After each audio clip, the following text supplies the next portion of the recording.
4 चवन्नी घोड़ा पर पवन चाचा और उनका यूट्यूबर हमारे लौड़ा। अच्छा भाई, हम आप लोग से एक सवाल पूछे थे, वह जवाब कमेंट में जरूर दियो। सुनो, पवन चाचा के पिछवाड़े के फोटो खींची जाए, फिर वो का जूम करा जाए, तो ये बताओ पहले पिक्सल फाटे या पवन चाचा के गाड़?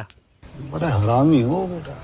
सब मजाक रहा भैया, अब चलो असली मुद्दे पर बात की जाए। लेकिन उससे पहले भैया हमारे चैनल का कह दो सब्सक्राइब, काहे कि जब भी हम पवन चाचा के हैं या उनके लाड़े के नीचे जज्जे रहा था उनके करी रिलाई, तो आपका पता चल जावा करे जाए। तो भैया अब ही कुछ दिन पहले पवन चाचा का एक ठो गाना आ रहा, जौने गाने का नाम रहा दशहरी आम। वो गाना कब आवा कब चला गया कोई पता ही नहीं लाग। और वही के 2-3 रोज बाद हमारे खेसारी भैया का गाना आ रहा, जौने गाने का नाम रहा आम के स्वाद। वो तब से लेके आज तक अब ही तक ट्रेंडिंग नंबर 1 पर है, देख सकते हो। अब पवन चाचा का दशहरी आम वाला गाना ट्रेंडिंग पर काहे नहीं आवे, जान तो काहे? पवन चाचा का आम ही देख लो कौन में रह, देखो झुरान है बिल्कुल। यही मेरा आम कोई देखा चाहता बताऊँ? पता ना, नान नान और बिल्कुल सुखठान आम, यही मेरा थोड़ी ना आम होता है यार। अगर आम दिखावे है तो खेसारी भैया निहायत गाने में है आम दिखाओ, यही मेरे देखो या जह ना खड़ा हो वो खड़ा हो जाए, इतना ज़बरदस्त आम है, बड़े बड़े देखो चौसाहवा आम।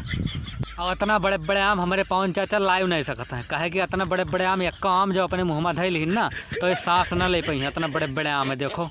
काहे कि इतना बड़े बड़े आम सिर्फ हमारे खेसारी भैया ही रोक सकते हैं, इनके बस के नहीं है, काहे कि इनके उम्र हो गई हमारे चाचा का। यही मेर आम हमारे पवन चाचा के एक ठो सही से लाग गा ना तो इनके भोभन उभन सब फूट जाए। और खेसारी भैया के जितने विरोधी हैं वही सारे ये गाना के बहुत विरोध करी उन्हें बहुत, और वही लड़चटे खेसारी भैया के गाना के या है सीन देख देख कर रात भर चाहे मुट्ठ मारी हुए भोसड़ी वाले। और गाना ट्रेंडिंग में है, यही से खेसारी भैया के जितने विरोधी हैं सारे वो अपन मुंह बांधे बिल्कुल परे वहीं हैं। सोचत हैं गाना जैसे हटे ट्रेंडिंग से तो ऐसे उठ जाई, सोचत हैं अगर जो वहीं उठ गए तो खेसारी भैया के जितने फैन लोग हैं ना वो पेल के उज्जर कर दे हैं तुरंत। जात जात हम पवन चाचा से एक ठो बात कहा चाहते, सुनो चाचा, पेट हिलौला से होई। हरामी हो बेटा। तो भैया आज के लिए बस इतना ही। वीडियो अच्छी लगा तो वीडियो को लाइक और चैनल का कह दो सब्सक्राइब।